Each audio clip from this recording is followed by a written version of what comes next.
Correct thinking is guided by the soul by Paramhansa Yogananda. Correctness of thinking means you must be guided by the soul and by discriminative intellect. Then you will find that all your good desires and habits will cooperate to guide you to happiness. But as soon as you allow the senses to guide you, you are thinking incorrectly. The greatest masters of India say there is a great tug of war going on between the senses and the soul. Each is trying to control the mind and the intelligence. The senses pull the mind towards material gratifications, while the soul prompts the intelligence to direct the course of life wisely to achievement of higher goals. India's scriptures describe the body as a chariot with the senses as the horses, guided by the discriminative intelligence of the soul through the reins of the mind. Spiritually ignorant persons living in self exile from the soul let go of the reins of the mind and allow the senses to run according to their own impulses. Their thought process is a prisoner of the impulses and desires of the senses. No matter how free they proclaim their thinking to be. As soon as you become sense bound, incorrect thinking begins. You are thereby led into bad habits. Some people, for instance, think they have to eat lots in order to live. It is not true, but the senses make it seem so. No matter how sick it makes them, they still overeat. And after a time, they become a slave to that tyrannical habit of greed. The person of self control will eat only what he or she needs for health and vitality of the body and its instruments. The same principle applies to all the senses. Incorrect thinking comes due to adhering to the senses and not guiding their impulses by reason. Therefore, how are you going to think correctly? Is there no escape? Yes, there is. But you must take control of the reins of your mind.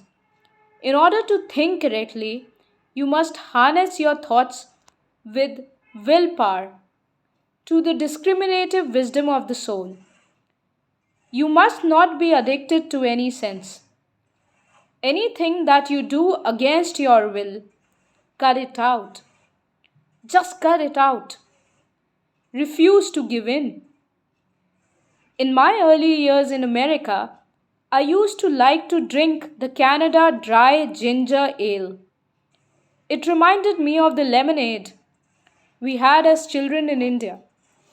My students here noticed that I enjoyed it, and soon, everywhere I went, boxes of it were given to me from all sides. One day, traveling by train during hot weather, there wasn't any available, and I missed it. I realized that it had become a habit with me, and I cut it out. I said, "So, Mr. Ginger Ale, I see that I'm not drinking you. You are drinking me. Goodbye." I impressed the thought on my mind. I won't touch it again. I no longer like it. I cannot stand that flavor. And the next day, to test myself, I took a little sip in my mouth, and it almost made me throw up. I had burned up that habit from my consciousness so that it no longer existed in my brain. Many years later, when someone offered ginger ale to me, still there was no desire for it.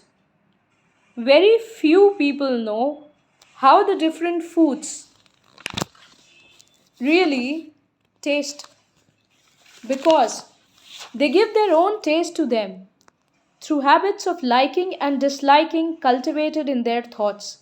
But when you are not attached, you taste everything as it is. That is true. Don't be overpowered by attachment or aversion to anything without reason. Things that taste repugnant to you may taste palatable to someone else. Thoughts become all powerful when an intuitive conviction of thought is impinged on matter by concentrated willpower. You can change your body and accomplish many things in the world by application of that intuitive concentration.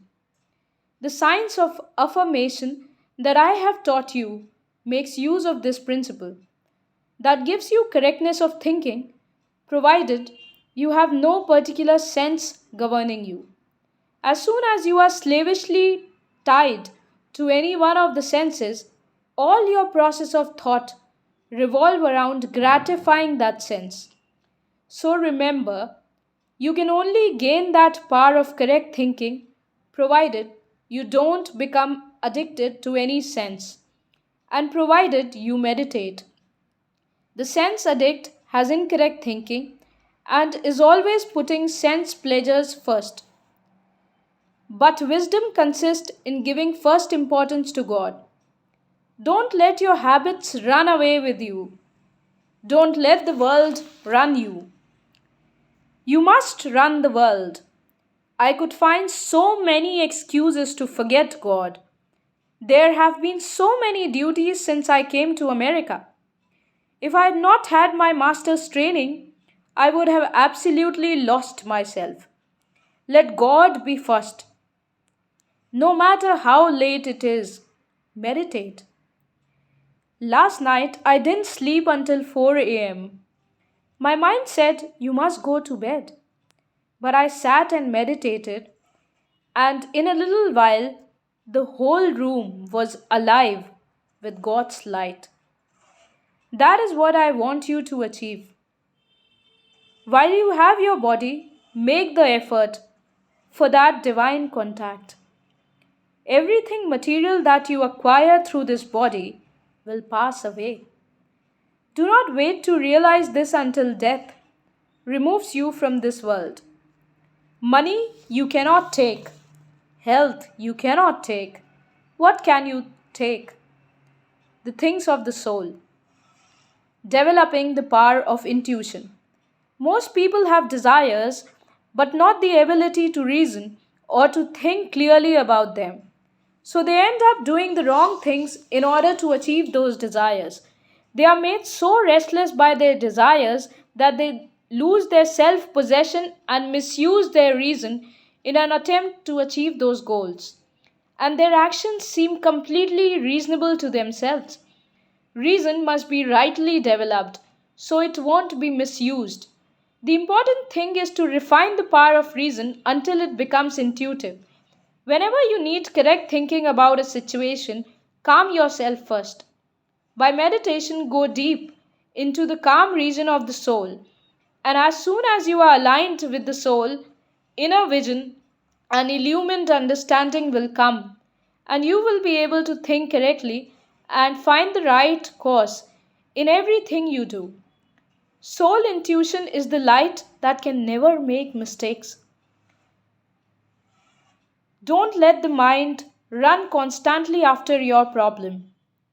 Let it rest at times, for intuitive guidance often makes itself known through the loopholes between thoughts and emotions when the mind is calm. But see that you don't rest so long that the opportunity to take effective action passes you by. God doesn't have a brain through which he reasons out what to do. Do you think God has to think millions of thoughts before he can do anything? No. He knows everything and does everything instantly. He moves by the power of intuition. The power of intuition.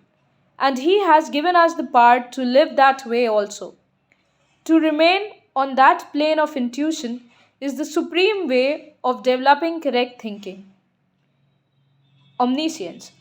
Intuition sees all, whereas reason sees only one thing at a time. Reason is a sort of ray that comes out of the light of intuition. Reason will show a correct path one step at a time, providing you keep your reason calmly focused on what is before you. But suppose something brings a light that sheds its radiance over the entire jungle or forest. Isn't that better than a little flashlight that shows only one thing at a time? So it is with intuition. The spherical light of intuition sheds its brilliance over the entire forest of life. When you look at any object or circumstance in that light, you first feel the truth about it. You don't reason. You know by intuitive feeling, which then tells you what you are going to do. That is how I guide my life. It is far superior to reason, for after you reason, you can still make mistakes. As rays of light shoot out of the massive sun, so reason shoots out of the sun of intuition. Soul intuition is the progenitor of reason, and reason is ultimately dependent on that power. It is intuition that lights all the reasonable thoughts of your life. Therefore, to have conscious contact with intuition is the best way of ensuring that you reason rightly. This can be done by learning the yoga way of keeping your faculties of discrimination and understanding fully charged with life and intelligence from the soul. Some people reason all the time and still come to wrong determinations, and some people are full of common sense and they do things rightly even without much reasoning. That is their intuition at work, even if not fully developed. March confidently through life with the light of intuition. Why not develop and use the power by which you can see and reason correctly? When in touch with intuition, you may say something that may have no meaning at the moment, and people will ask why you said it. And you may reply, I don't know why, but I know I am right. And later it is shown that you are right. God has given you that intuitive power by which you can feel and know when you are right. It is your divine heritage because you are made in His image and you have the power to see behind the obscuring veil of matter, to know the truth about anything without inferential processes of reason. Because we have gotten away from that power, therefore we have to blunder along through this forest of life. But if you develop that intuitive power, you will never have to blunder anymore. You become full of life. All your faculties are energized from within. You don't wander in the blind alleys of life, guided only by reason. Those who are equipped only with the small flashlight of reason will not always avoid the pitfalls on the pathway and will fear the uncertainties and dangers in the surrounding darkness. But if you walk with the spherical light of intuition, wherever you go, you give light that illumines all things around you, and from no dark corners can trouble jump upon you. You are able to march on confidently through the jungle of life and emerge victorious. Isn't that a wonderful life that you can lead? So, dear ones, meditate more and develop the power of intuition until you can feel that power always guiding your thinking, directing you in everything. And that light will illumine all the dark corners of life and lead you to His kingdom. Reason is a wonderful power and you must develop it, you must use it, but even it is limited. But when you are calm and silent and cultivate the superior power of intuition, then you can use that power in your everyday life. Always remember, as you move on in this dark path of life, the greatest thing is to develop that intuitive faculty that can only come through meditation. There is no other way. When I use intuition, it always shows me the right decision to make. It never fails. I'm afraid of nothing. I'm not looking for anything. I have finished all desires. It is not a negative state. The positive presence of God is so sufficient that nothing disappoints me. And my greatest pleasure in meeting people is in giving this truth to them. But it can't be transmitted to you unless you meditate. Never forget that. Never forget that. Never. Meditate.